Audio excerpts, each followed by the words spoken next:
ভারতের গৃহমন্ত্রী অমিত শাহ রিসেন্টলি এমন একটা স্টেটমেন্ট দিয়েছে যাকে নিয়ে মারাত্মক কন্ট্রোভার্সি চলছে। কিন্তু এই কন্ট্রোভার্সির মাঝেই আমাদের মিডিয়া মেন স্টেটমেন্টকেই সাইডলাইন করে দিয়েছে, যেখানে ক্লিয়ারলি অমিত শাহ একটা মেসেজ দিলেন যে কিভাবে ভারত পাকিস্তানের ওপর হামলার জন্য সম্পূর্ণ রেডি হয়ে গেছে। আর এর টাইমিংটা খুবই গুরুত্বপূর্ণ। একদিকে আফগানিস্তান পাকিস্তানের ওপর লাগাতার হামলা চালাচ্ছে, দেশের ভেতরের পরিস্থিতি খারাপ, এবং ওদিকে ট্রাম্প আমেরিকায় চলে এসেছে, যারা ডিরেক্টলি পাকিস্তানকে আগের মতন সাপোর্ট দেবেন। ফলে এমন সময় দাঁড়িয়ে ভারতের গৃহমন্ত্রীর এই ধরনের বয়ান খুব একটা কাকতালীয় তো হতে পারে না। ডেফিনেটলি ব্যাকগ্রাউন্ডে গভীর কোনো পরিকল্পনা চলছে। এই রিপোর্টটা দেখুন, এটা গত 3 তারিখে, যেখানে অমিত শাহের তরফ থেকে সরাসরি দিল্লিতে দাঁড়িয়ে এক প্রোগ্রামের দরুন কাশ্মীরের ওপর বয়ান দেয় যে আমরা যা কিছু হারিয়েছি সবটা ফেরত নেওয়ার সময় হয়ে গেছে এবং খুব তাড়াতাড়ি এটা আমরা ফেরত নেব। কাশ্মীরের যে নাম সেটাও সম্ভবত কাশ্যপ মুনির থেকে এসেছে এবং আমরা নিজেদের হেরিটেজকে রিভাইভ করছি, তাই কাশ্মীর আমাদের অংশ ছিল আর থাকবে।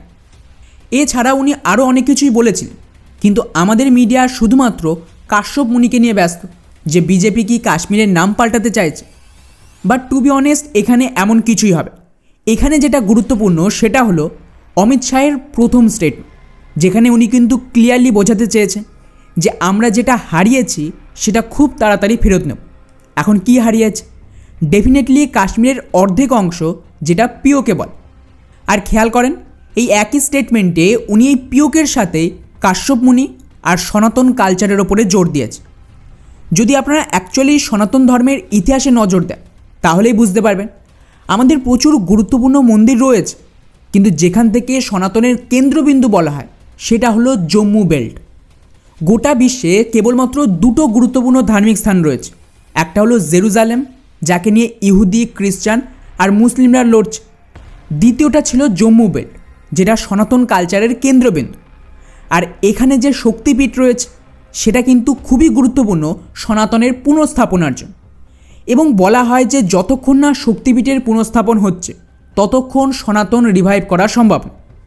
এমনকি যদি আপনারা ইহুদিদের বাইবেল পড়েন, ওখানে উল্লেখ রয়েছে এই কথাটা, টেম্পল মাউন্ট মানে যেটা এই জেরুজালেমে রয়েছে তার পুজো হতো এবং এর জন্য ধূপ এবং বেশ কিছু সামগ্রী ভারতের এই জম্মু বেল্ট থেকেই আসতো। আর এই দুটো এরিয়া সরাসরি লিঙ্ক। ফলে আমাদের এই যে শক্তিপীঠ যেটা রয়েছে সেটা পিওকেতে রয়েছে। আর বহুবারের ইঙ্গিত এসেছে যে এই শক্তিপীঠ পুনঃস্থাপন করবেই বিজেপি। এমনকি পিওকের যে পার্লামেন্ট, যেটাকে পাকিস্তান আজাদ কাশ্মীর বলে, সেখানেও কিন্তু এই ধরনের বিল এসেছে যাতে এই যে শক্তিপীঠ রয়েছে তাকে রিভাইভ করে ভারতের সাথে একটা করিডোর তৈরি করা যায়। এটা গত বছরের রিপোর্ট। তো এটা গেল ধার্মিক পয়েন্ট। এবারে আসি পলিটিক্যাল পয়েন্টে। তো পিওকে ফেরাতে গেলে এমন তো হবে না যে পাকিস্তান থালায় সাজিয়ে এটা আমাদের ধরিয়ে দেবে, কনফ্লিক্ট তো করতেই হবে। এখন মুশকিল হলো ভারত যে জিতবে তাতে সন্দেহ, কিন্তু ভারতেরও কিছু লস হবে। সবচেয়ে বড় লস হবে temporary economic loss. Investment down হবে, স্টক মার্কেট নিচের দিকে নামবে, আর যুদ্ধে বহু বিলিয়ন ডলারের খরচও হবে। আর তার সাথে যুদ্ধের ময়দানে আমাদের নিজস্ব অনেক সৈনিকও শহীদ হবে। কেননা গ্রাউন্ড অফেন্সের দরুন গেরিলা যুদ্ধ তো হবে, তখন বেশ কয়েক মাস ধরে পুরো রিজিয়নকে ধীরে ধীরে ক্যাপচার করতে হবে। সেখানে ব্যাপক সৈনিকদের জীবনহানি হতে পারে। স্পেশালি পিওকের যে এরিয়া সেটা কিন্তু মারাত্মক দুর্গম, পাহাড়ি এলাকায় ভর্তি। তো এখানে অপারেশন চালানো মুশকিল। ফলে হিউম্যান লাইফ আর ইকোনমিক লস দুটোই হবে। এক্ষেত্রে এই দুটোকে মিনিমাম করার জন্য জরুরি হলো এমন সময়ে কনফ্লিক্ট শুরু করাতে হবে যাতে পাকিস্তান নিজের পুরো দম এখানে লাগাতে না পারে। তো খেয়াল করেন, এই মুহূর্তে প্রচুর আর্টিকেল পাবলিশ হচ্ছে যেখানে এমনটা দাবি করছে যে পাকিস্তান আর আফগানিস্তানের মধ্যে খুব তাড়াতাড়ি বড় যুদ্ধ হতে পারে। আর পাকিস্তান তো অলরেডি প্রিপারেশান নিচ্ছে আবারও গতকালের হামলার বদলা নিতে আফগানিস্তানের ভেতরে অ্যাটাক করবে, যার উপর আমি একটা ডিটেলস ভিডিও বানিয়েছি, চাইলে গিয়ে আপনারা দেখতে পারেন। তো স্বাভাবিকভাবেই দুই দেশের পরিস্থিতি নিয়ন্ত্রণের বাইরে চলে যাচ্ছে। তালিবান তো থামবে না। তালিবানকে যা সাপোর্ট দরকার সেটা ভারত দেবে। আর অলরেডি এইসব হামলার আগেই আমাদের এক ডিপ্লোম্যাট মিটিংও করে এসেছে তালিবানের ডিফেন্স মিনিস্টারের সাথে। ফলে যে মুহূর্তে দাঁড়িয়ে আফগানিস্তানের সাথে যুদ্ধের পরিস্থিতি, সেই সময় আমাদের গৃহমন্ত্রীর এই ধরনের স্টেটমেন্ট যে আমরা খুব তাড়াতাড়ি নিজেদের হারানো জায়গা ফিরিয়ে আনব, বলার প্রয়োজন রাখে না যে কোন দিকে ইঙ্গিত যাচ্ছে। এছাড়াও যেমনটা আমি বলেছিলাম যে আমাদের প্রয়োজন মিনিমাম লস, তো তার জন্য দুটো জিনিস জরুরি। একটা হলো পাকিস্তান যেন পুরো দম স্পেশালি আতঙ্কবাদীদের ভারতের বিরুদ্ধে ব্যবহার করতে না পারে। তাই জরুরি ছিল আফগানিস্তানের সীমান্তে একটা কনফ্লিক্ট করানো।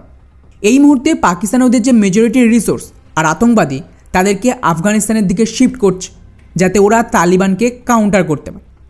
ওদের সেনাবাহিনীও কিন্তু পুরোপুরি এনগেজ রয়েছে আফগান বর্ডার। আর তালিবান এবং বালুচদের হামলায় ভয়ঙ্কর লসও হচ্ছে পাক আর্মির ডেইলি। এমন পরিস্থিতিতে পাকিস্তান ভারতের বিরুদ্ধে পুরো দম লাগাতে পারবেন, এবং যদি ভারত কিছু করে সেই কনফ্লিক্ট এক সপ্তাহের অনেক আগে শেষ হয়ে যাবে, এবং পাকিস্তানের আর্মিকে হয় খাইবার পাখতুন বাঁচাতে হবে, তা না হলে পিওক। এছাড়াও পিওকেদের যে সাধারণ জনগণ তারাও কিন্তু রেডি, সেটা গত বছর ফেব্রুয়ারি মাস থেকেই বোঝা যাচ্ছে, যেখানে পিওকের মুসলিম পপুলেশন নিজেরাই ভারতের সাথে জুড়তে চাইছে। প্রচুর প্রোটেস্ট হচ্ছে, এমনকি মারাত্মক দাঙ্গাও হয়েছিল পাকিস্তানের পুলিশ আর আর্মির সাথে, যেগুলো আপনারা দেখেছেন। আর ডেফিনেটলি যারা এখানে প্রোটেস্ট করছে তাদের সাপোর্ট দেওয়ার জন্য ভারত নিজেদের প্রক্সি ওখানে রেখেছে। ওদের ফাইন্যান্সিয়াল সাপোর্টও দরকার, সেটাও তো কেউ দিচ্ছে। তো খুব সম্ভবত গ্রাউন্ডে ভারতের জন্য সাপোর্ট রয়েছে। যদি ভারতীয় ফোর্স ওখানে ঢোকে তাহলে সাধারণ পপুলেশন থেকে সাপোর্ট পাবে, এদের বিরুদ্ধে লড়তে হবেন। আর এই সাপোর্ট পাওয়ানোর যে ব্যবস্থা সেটা ভারতের ইন্টেলিজেন্স এজেন্সিকে করতে হবে। এক্ষেত্রে একদম আইডিয়াল সিচুয়েশন তৈরি হয়েছে বর্তমানে ভারতের জন্য। সেক্ষেত্রে অমিত শাহের এই স্টেটমেন্ট খুব একটা কাকতালীয় না। এখন তো আবার রিসেন্টলি খবর আসছিল যে বিজেপি এক দেশ এক ইলেকশন করাতে চাইছে। তো 2029 সালের বদলে যদি 2027 সালে ওরা আবারও দেশে ভোট করাতে চায়, সেক্ষেত্রে সম্ভাবনা রয়েছে যে কাশ্মীরের অপারেশনকে কাজে লাগে বিজেপি নেক্সট প্রাইম মিনিস্টারের ইলেকশন লড়বে। আর বলার প্রয়োজন নেই যে এমন পরিস্থিতিতে যা সেন্টিমেন্ট থাকবে তাতে ওদের কিন্তু 400 সিটের যে স্বপ্ন সেটা সহজেই পূরণ হয়ে যায়। ফলে এখন কিভাবে আফগানিস্তানের সীমান্তে পরিস্থিতি এগোচ্ছে তার উপর নজর রাখতে হবে, তবেই বোঝা যাবে যে ভারত এখানে কী চাইছে আর নেক্সট কী কাজ হবে।